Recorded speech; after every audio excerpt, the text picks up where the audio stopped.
In the 2 years Kevin De Bruyne played for Chelsea, he played just 3 Premier League games as he failed to make an impact at the London club. But what happens if you go back to 2013 and play him week in, week out as an essential member of the first team?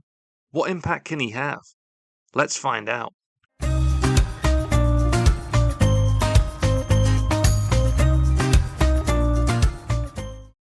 We're back over a decade ago, and we've arrived at our new club. At the age of 22, Kevin De Bruyne is already a phenomenal talent. Mentally, he's not quite developed the attributes which have allowed him to win 6 Premier League titles, but technically, he's already looking like he could develop into a world beater. So far in his career, he's made 130 league appearances, scoring 26 goals. His only trophies have come with Genk, who he helped win 1 league title and 2 cups. By Chelsea's exceptional standards, the 2014 season was largely disappointing. In the league, they could only muster a third-place finish, whilst in the domestic cups, they were eliminated from both in the early rounds. The Champions League saw them make a deep run to the semi-finals before Diego Simeone's Atletico denied them a spot in the final. With the Belgian now being a key player in the squad, he'll be eager to drive his club to silverware. It's going to be interesting to see how Eden Hazard performs alongside his compatriot. In reality, we were denied the opportunity to see them playing together for their club team. And here's how we'll be lining up. We'll vary between an attacking 4-2-3-1 and a counter-attacking 4-1-2-3. As much as possible, Kevin De Bruyne will be utilised as an attacking midfielder. For some games, I may drop him into central midfield, as Lampard is now 35 and probably can't play twice a week. Let's play through the season and see what happens. Owing to our Europa League victory last season, we had our first chance for silverware in the European Super Cup final. Bayern would be our opponents. It would actually offer a reunion with ex-Chelsea winger Arjen Robben. Aged 29, he's in his prime, and we'll have to closely monitor him on the wing. It would be another ex-Real Madrid man, though, who'd score the game's only goal.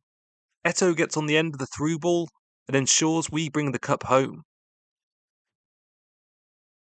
Unfortunately, we couldn't emulate our success in the League Cup or the FA Cup. Both would see early eliminations. The Champions League offered another chance for silverware.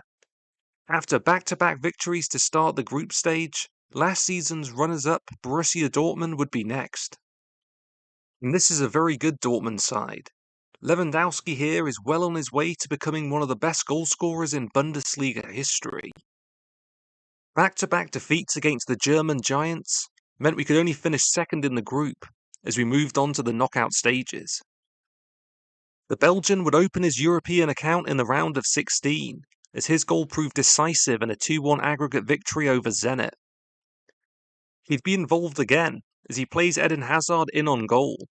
Once again over 2 legs, Chelsea would prevail 2-1, and like in reality, make it to the Champions League semi-final.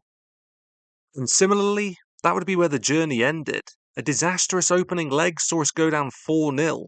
Marouane Fellaini would score the goal of the tournament to ensure there'd be no fight back. Let's move back to the Premier League. This was an interesting era, with so many great Belgian players. Benteke at Villa has made a strong start to the season, and will need to be closely watched. Thankfully, Kevin was on form. Despite clearing the first cross, suicidal defending at the back post put us on way to a 3-0 victory. With 5 games played, apart from a disappointing 3-1 defeat to Everton, we've played pretty well. Our first true challenge in the Premier League would come against City. They've made a bit of a slow start themselves, sitting down in 6th, but victory here would mean their first defeat of the season. KDB's future teammate David Silva will be hoping to get one over on us. Bruyne would help open the scoring as Ashley Cole heads home the corner. City had no answers as we fought hard to a 2-0 victory. Just a few weeks later, the Belgian scored his first goal in England's top flight. Definitely a beneficiary of some fortune with the ball reaching him, but a nice finish into the corner. As we approach the midway point of the season, we're in decent form. Torres finds the back of the net against his old club and ensures a point at Anfield. With 19 games played, we'd lost just twice. Between defeats to Everton and Man United, we actually went 14 games unbeaten. If we can replicate this form during the second half of the season, another trophy could be ours. Those lofty ambitions would quickly get a dose of reality though. We opened the new year with a torrid run of form. Picking up just 4 points out of a possible 15. Tricky trip to West Ham was next, with a prime Andy Carroll starting up front for the Irons.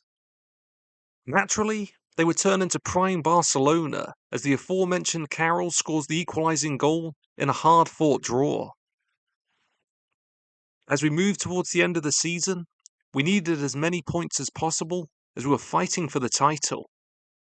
Thankfully, we caught Liverpool on an off day. Once again, Eden Hazard would combine with his compatriot as Kevin fired us to a 3-0 victory.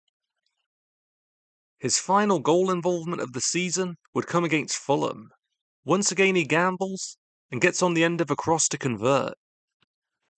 Over the course of the year, he was very impressive at that, getting into the box late and finding himself on the end of crosses.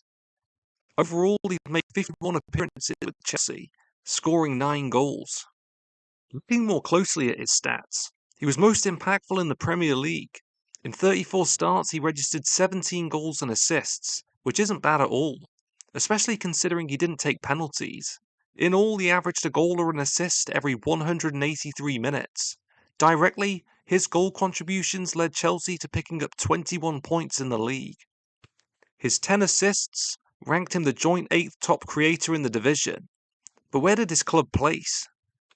Well, it was a title victory, but only by the skin of our teeth. After such an impressive opening half of the season, accumulating 43 points, the second half would see us amass just 33. In reality, Man City would triumph with 10 more points than us, so we definitely benefited from their lack of form. Without a doubt, Kevin De Bruyne is amongst the best midfield players in Premier League history. His impact on Man City can't be underestimated, as he has proven time and time again to be a pivotal part of their success. Considering Chelsea once had such a talent in their squad, I bet they rue their decision to let him depart so easily.